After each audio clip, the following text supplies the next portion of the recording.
ঝাড়গ্রামে 1 কোটি টাকা ব্যয়ে তৈরি হয়েছিল কর্মতীর্থ 6 বছর আগে, এখনো চালুই হয়নি। স্থানীয়রা সরব চালু নিয়ে।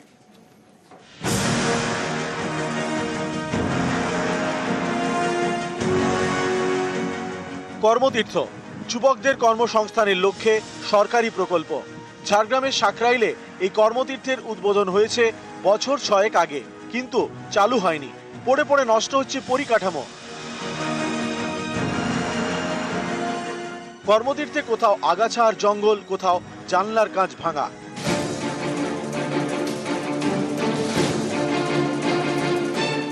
ঝাড়গ্রামের সাকরাইল ব্লকের পাত্রা গ্রাম পঞ্চায়েত, এখানকার বাঁকড়ায় তৈরি হয় কর্মতীর্থ। দোতলা বিল্ডিং, খরচ হয় প্রায় 1 কোটি টাকা। কর্মতীর্থে 23টি দোকানঘর। 2019 সালে এই কর্মতীর্থের উদ্বোধন হয়, কিন্তু চালু হয়নি। তাই চারদিক ঝোপ জঙ্গলে ভরা। এলাকাবাসী চাইছেন দ্রুত চালু হোক কর্মতীর্থ। এটা দীর্ঘদিন যাবৎ পড়ে আছে, অকেজ হয়ে কোনোভাবেই কোনো এর কাজ হয়নি, কোনো বেকার সমস্যা সমাধানও হয়নি, কিছুই হয়। 8-10 বছর আগাছা জন্ম হয়ে আছে।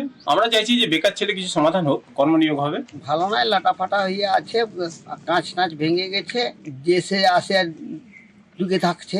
বেকার যুবকদের চাকরি হওয়ার কথা, কিন্তু কোথায় কিছু নেই। কর্মতীর্থে 23টি দোকানঘর, যেগুলি কম ভাড়ায় যুবকদের মধ্যে বিলি করার কথা। ব্লক প্রশাসনের দাবি, অর্ধেকেরও বেশি দোকানঘর বিলি হয়ে গিয়েছে, কিন্তু কেউ কর্মতীর্থে আসতে চাইছেন না। তাই এই হাল। 23 জন এই কর্মতীর্থটি স্টলগুলো পেয়েছিলেন, তারা কেউ কাজ করতে আসেননি। অথরিটি যাদেরকে স্টল দেওয়া হয়েছে তারা যেহেতু চালু করেননি, খুব স্বাভাবিকভাবেই স্টলগুলো ভ্যাকেন্ট হয়ে পড়ে আছে। তো অফিসিয়ালি কাগজে কলমে 23খানা স্টল ডিস্ট্রিবিউটেড, 6টা স্টল ডিস্ট্রিবিউশন বাকি, সেটা জিএমডিএসি সাহেবকে অলরেডি জানানো আছে। ঝাড়গ্রাম থেকে রাজু সিং, নিউজ 18 বাংলা।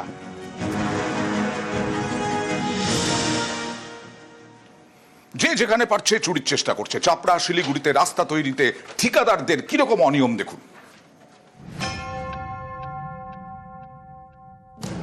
নদিয়ার চাপড়ার হাটখোলা পঞ্চায়েত এলাকা, এখানে সোমবার থেকে নতুন পিচের রাস্তা তৈরির কাজ শুরু হয়। শুরুতেই বিক্ষোভ। স্থানীয়দের দাবি, ঠিকাদার খারাপ মানের কাঁচামাল দিয়ে রাস্তা তৈরি করছেন। এই রাস্তাটা যেভাবে কিছু কিছু মেটেরিয়ালস আছে, সেগুলোকে আমরা চাইছি যে আরো ভালো কোয়ালিটির মানে মেটেরিয়ালস আসুক। যে মেটেরিয়ালস দিয়ে রাস্তাটা তৈরি হচ্ছে, ঠিকমতো মেটেরিয়ালস দিচ্ছে না, কম পড়ছে।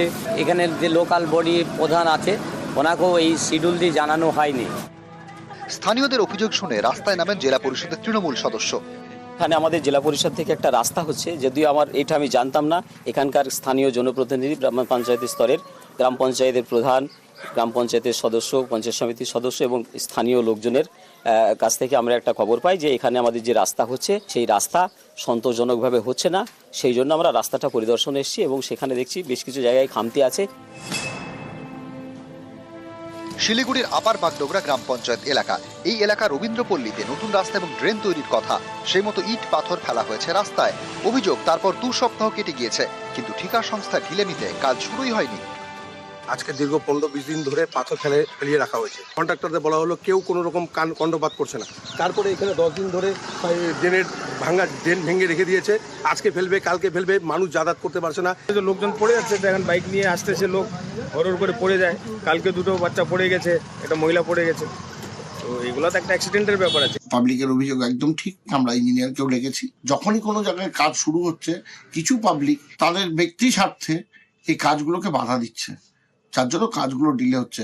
আমরা চাইবো পাবলিকের যেন কোনো অসুবিধা না হয় এবং কন্ট্রাক্টর যেন ঠিক মতন কাজ করে এবং কাজটা করতে গেলে যেন পাবলিক তাকে সহযোগিতা করে। নদিয়া থেকে সমীর রুদ্র এবং শিলিগুড়ি থেকে বিশ্বজিৎ মিশ্র, নিউজ 18 বাংলা। আবার একটু পলিটিক্যাল খবর দেখাই। বিজেপির মন্ডল সভাপতি নিয়ে ক্ষোভ বিক্ষোভ বিভিন্ন জায়গায়, কিন্তু এরকম ঘটনা এর মধ্যে ঘটেনি। বিজেপির নতুন মন্ডল সভাপতির মুখে কালি। হ্যাঁ, দক্ষিণ কলকাতা পুরসভার 125 নম্বর ওয়ার্ডে উত্তেজনা। বেহালা পশ্চিমে বিজেপি কর্মীদের ক্ষোভের মুখে এই বিজেপি নেতা 5 নম্বর মণ্ডলের বিজেপি সভাপতির সামনেই চেয়ার ছোড়াছুড়ি। সিসি ক্যামেরায় ধরা পড়লো, এমনি ক্যামেরাতেও ধরা পড়লো। বিজেপির প্রাক্তন মণ্ডল সভাপতি দলবলের বিরুদ্ধে অভিযোগ। ঠাকুরপুকুর থানায় অভিযোগ। বিজেপির যিনি মণ্ডল সভাপতি নির্বাচিত হয়েছেন, তিনি অভিযোগ করলেন ঠাকুরপুকুর থানায়।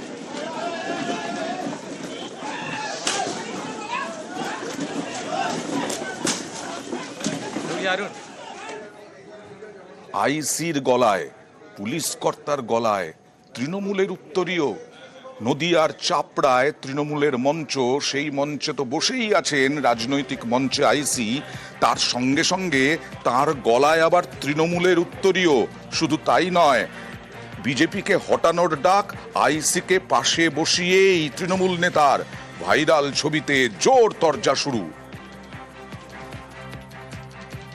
তৃণমূল কংগ্রেস বস্ত্রদানের আড়ালে তৃণমূল কংগ্রেসের সভা করছে। সেই সভায় আমরা দেখতে পারলাম চাপড়া থানার ইন্সপেক্টর ইনচার্জ আইসি এবং বড় আন্দুলিয়া ফাঁড়ির যিনি ইনচার্জ আছেন তারা দুজনাই উপস্থিত ছিলেন এবং তৃণমূল উত্তরীয় পরেও আজকে তাকে মঞ্চে আলো করে বসে থাকতে দেখা গেছে। আমরা নদিয়া জেলার এসপিকে বলবো যত তাড়াতাড়ি এদের বিরুদ্ধে ব্যবস্থা নেবেন, না হলে কিন্তু আগামী দিন ভারতীয় জনতা পার্টি আপনাদের পুলিশ প্রশাসনের বিরুদ্ধে কিন্তু বৃহত্তর আন্দোলন সংগঠিত করবে। তৃণমূলের রাজনৈতিক প্রোগ্রামে তৃণমূলের উত্তরীয় পরে আইসি সাহেব বিরাজমান, টোটাল উর্দি পরে শ্রীজীব বাবু বিদ্যমান, আর কোনো লোকাছুকি নেই। ওই থানার আইসি বা ওসি তৃণমূলের সংগঠক এসআই এএসআইরা এটা বাস্তবে প্রমাণিত করে ছাড়লেন চাপড়া থানার পুলিশ প্রশাসন। পুলিশ প্রশাসন বা প্রশাসনিক স্তরে অনেক সময় খেলাধুলা উদ্বোধন করে থাকেন এবং বিভিন্ন সামাজিক উন্নয়নমূলক কাজেও তারা সামিল হন। এটা কোনো অন্যায় নয়, উত্তরীয় পড়ানোই যেতে পারে। সম্মান জানানোর জন্য যে কোনো সম্মানীয় লোককে উত্তরীয় পড়াবে, এটা তো স্বাভাবিক ব্যাপার। বিজেপির অভিযোগের কোনো ভিত্তি নেই, যে কোনো জিনিস ইস্যু বলে ভেসে উঠতে চাইছে, ওদের মাথাটা একটু খারাপ হয়েছে। খুনের চেষ্টার অভিযোগে বর্ধমান ডেভেলপমেন্ট অথরিটির চেয়ারপারসনকে দোষী সাব্যস্ত করল আদালত। আগামীকাল সাজা ঘোষণা। খুনের চেষ্টা কোন সালে? 2017 সালে তার বিরুদ্ধে অভিযোগ। কাকলিতা গুপ্ত দোষী সাব্যস্ত চেয়ারপারসন কাকলিতা গুপ্ত। কাকলি সহ 13 জনকে দোষী সাব্যস্ত। 2017 পঞ্চায়েত সদস্যের বাবাকে খুনের চেষ্টায় কাকলি সহ 15 জনের নামে এফআইআর। আজ 13 জনকে দোষী সাব্যস্ত করল আদালত। কাল সাজা ঘোষণা বর্ধমান আদালতে।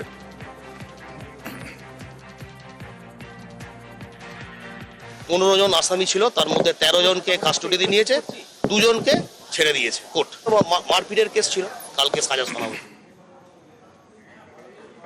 শাসনে সুজিত বসুর বৈঠকে বিক্ষোভ। তৃণমূল কংগ্রেসের মধ্যেই সেখানে শাসনে একটু গোষ্ঠীর মধ্যে বিভাজন। দলেরই একাংশের বিক্ষোভ, উত্তেজনা। উত্তপ্ত বসিরহাট সাংগঠনিক জেলার বৈঠক। হাড়োয়া 2 ব্লক সভাপতিকে বৈঠকে না ডাকায় ক্ষোভ কর্মীদের একাংশের। সুজিত বসুর সামনেই বিক্ষোভ।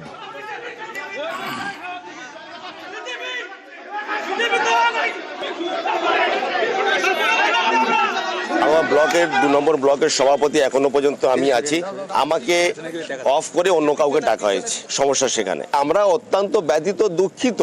আমাদের মতো কর্মীদের সেই হল থেকে, মিটিং এর হল থেকে বার করে দেওয়া হলো, এটা আমাদের কাছে খুব দুঃখের এবং লজ্জার বিষয়। এটা জেলার মিটিং, জেলায় যারা নাম আছে তারাই এসছে মিটিং, এর বাইরে অন্যদের থাকার মিটিংয়ের কথা। কেউ যদি লোক নিয়ে এসে মিটিংয়ে মনে করে জোর করে ঢুকে মিটিংয়ে ভুল কিছু করবে, সেটা ঠিক হবে না।